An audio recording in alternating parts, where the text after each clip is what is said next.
நல்லா வதங்கி வரணும். இந்த காரக்குழம்புக்கு தனியாக ஃப்ரை பண்ணி அதில் கலந்துக்கணும். நான் தக்காளி சேர்த்துக்கிறேன்.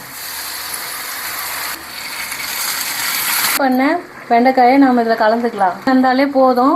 நம்ம லாஸ்ட் ஸ்டேஜில் இது போட்டு இன்றைக்கி வீட்லேயே சுவையான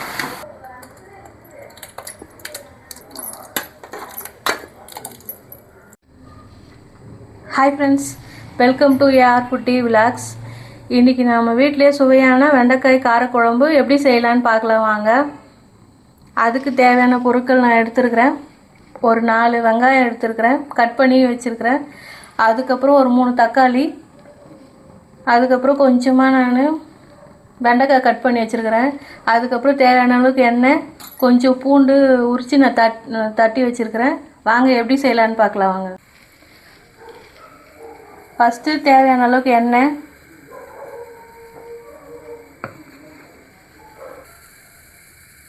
அதுக்கப்புறம் கொஞ்சமாக கடுகு,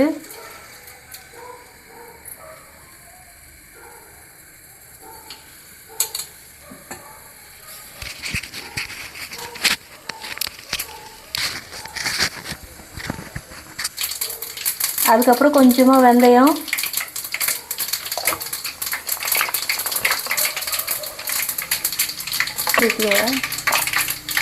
அதுக்கப்புறம் பூண்டு, நறுக்கின பூண்டு, கறிவேப்பிலை,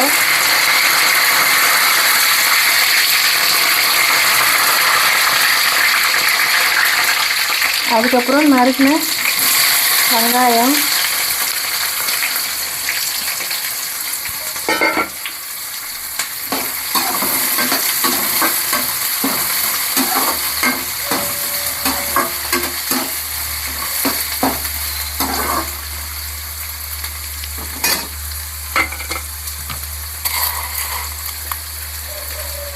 வெங்காயம் வதங்கி வரத்துக்கு கொஞ்சமாக உப்பு,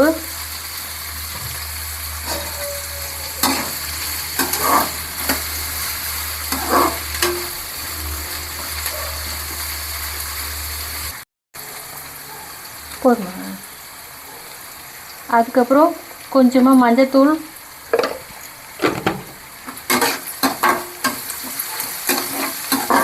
வெங்காயம் நல்லா வதங்கி வரட்டும். கொஞ்சம் கோல்டன் கலர் வர வரைக்கும் வெயிட் பண்ணலாம்.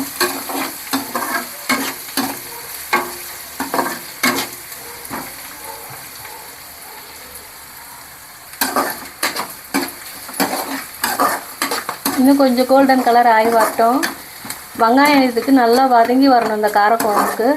அதனால் வதங்கி வரட்டும், வெயிட் பண்ணலாம். அதுக்குள்ளே நாம் இந்த பக்கம் ஒரு கடாய் ஒன்று வச்சு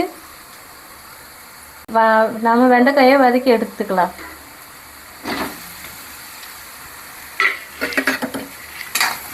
நாம் இதை தனியாக ஃப்ரை பண்ணி அதில் கலந்துக்கணும். அதனால் இதில் தனியாக நான் தக்காளி சேர்த்துக்கிறேன்.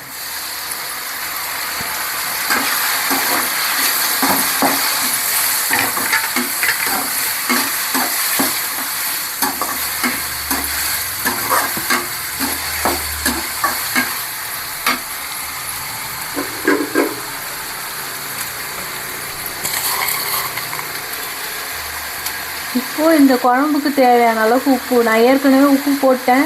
அதனால் இப்போதைக்கு இந்த குழம்புக்கு தேவையான உப்பு மிச்சம், கொஞ்சமாக உப்பு அதுக்கும்போது கொஞ்சமாக இந்த மாதிரி கொஞ்சமாக தண்ணி சேர்த்துக்கிட்டா அடி பிடிக்காது.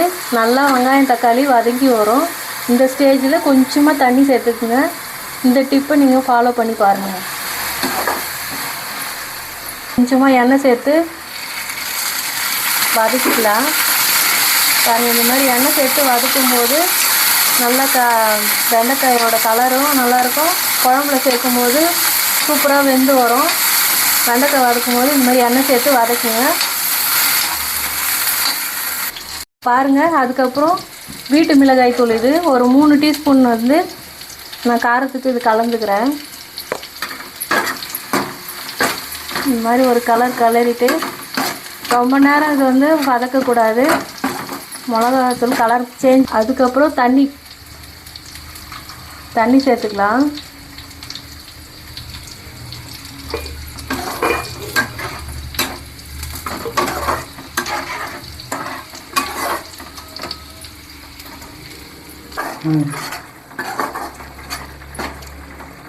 குழம்பு கொதித்து வர இந்த ஸ்டேஜில் நாம் அடுத்ததாக ஒரு சின்ன எலுமிச்சம்பழ சைஸ் அளவுக்கு நான் புளி எடுத்து இந்த மாதிரி கரைச்சி வச்சுருக்கிறேன். இதில் நாம் கலந்துக்கலாம்.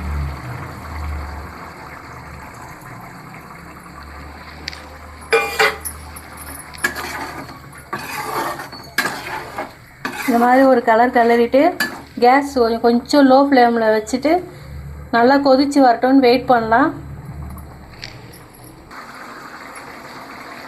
புளி தண்ணி ஊற்றி கொதித்து வந்ததும் ஒரு 3 நிமிஷம் கழித்து நம்ம ஃப்ரை பண்ண வெண்டைக்காயை நம்ம இதில் கலந்துக்கலாம். லாஸ்ட் ஸ்டேஜில் இது கலந்துக்குவோம். ஆல்ரெடி இந்த வெண்டைக்காயை நாம் ஃப்ரை பண்ணி எடுத்துட்டதால் இதில் அதிகமாக வேக வேண்டிய அவசியம் இல்லை. ஒரு 2 நிமிஷம் வெந்தாலே போதும். நம்ம லாஸ்ட் ஸ்டேஜில் இது போட்டுட்டு ஒரு 2 நிமிஷம் வெயிட் பண்ணி எடுத்தோம்னா சூப்பரான வெண்டைக்காய் காரக்குழம்பு ரெடியாகி வந்தாச்சு. பாருங்கள், குழம்பு ரெடியாகி வந்தாச்சு. இன்றைக்கி வீட்லேயே சுவையான வெண்டைக்காய் காரக்குழம்பு ரெடி பண்ணியிருக்கிறேன். நான் இதில் எந்த மசாலாவும் கலக்கலை. நான் வெறும் வீட்டில் இருக்கிற பொருளுங்களை வச்சு நான் வீட்டிலே தயார் பண்ணியிருக்கிறேன்.